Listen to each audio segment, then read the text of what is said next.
Bien-aimés du Seigneur, loué soit Jésus-Christ. Bon dimanche à tous et à chacun. Mercredi dernier, mercredi décembre, nous avons débuté notre cheminement spirituel qui nous conduit à la célébration de la fête de Pâques, la résurrection du Seigneur.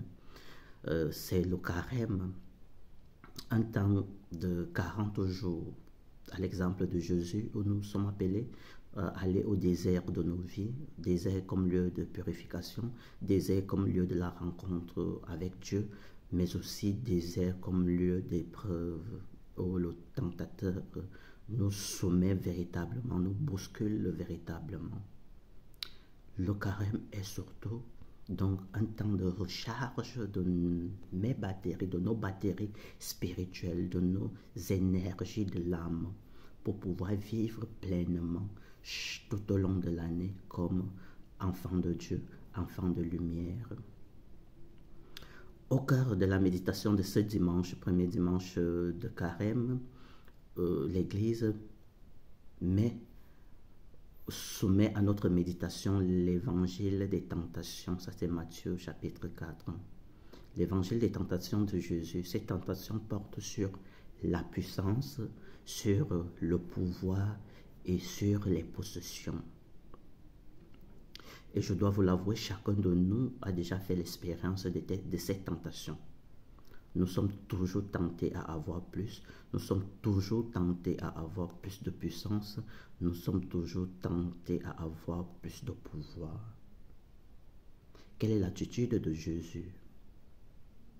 Nous sommes appelés pendant le carême d'aller à l'école de Jésus pour apprendre de lui comment tenir face à l'épreuve. Mais face à toutes ces tentations, je les ramène à une seule question.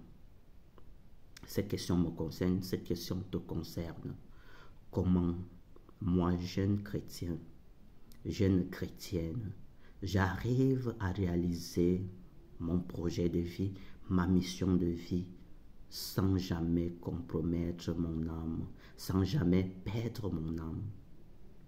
Comment j'arrive à vivre pleinement sans me détourner de Dieu. Parce qu'aujourd'hui, la tentation la plus forte, c'est de se détourner de Dieu, c'est d'abandonner le christianisme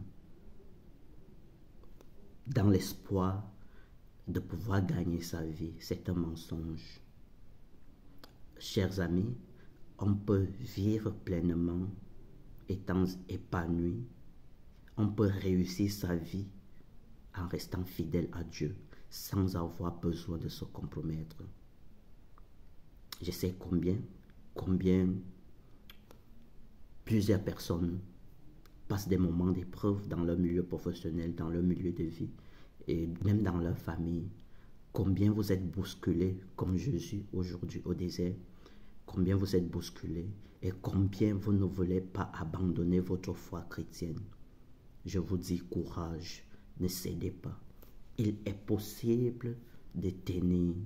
Il est possible de vivre heureux pleinement sans se compromettre, sans perdre votre âme. Jésus est notre maître, Jésus est notre exemple par excellence. Quelle est l'arme que Jésus a utilisée? Quelle est la stratégie que Jésus a utilisée?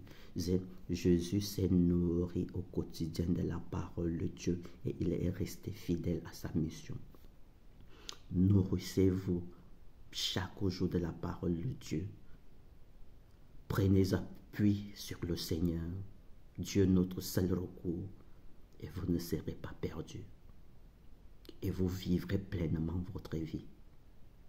Oui, chers amis, je reviens sur cette question qui va te conduire tout au long de ce carême et tout au long de ta vie, parce que le carême est un entraînement spirituel qui doit nous conduire chaque jour de notre vie, qui doit nous aider à garder la tête haute chaque jour de notre vie. Comment puis-je réaliser pleinement mon projet de vie et ma mission de vie sans avoir besoin de me corrompre, de me couper de Dieu? C'est possible. Oui, prenez courage. Quand vous combattez pour Dieu, avec Dieu, rien n'est impossible. Que le Seigneur vous nourrisse de son esprit et de sa force pour tenir face à l'épreuve. Oui, c'est possible, chers amis, par la puissance de la parole de Dieu. Je vous souhaite de lire cette parole de Dieu chaque jour pendant ce temps de carême. Choisissez un évangile, lisez-le au quotidien. Nourrissez-vous de cette parole. Vous aurez toujours des ressources suffisantes, des ressources aidantes pour tenir face à la tentation. Prenez courage. C'est possible. C'est possible. C'est possible. Tout est possible à celui qui croit. Bon dimanche à chacun et à tous et à la prochaine.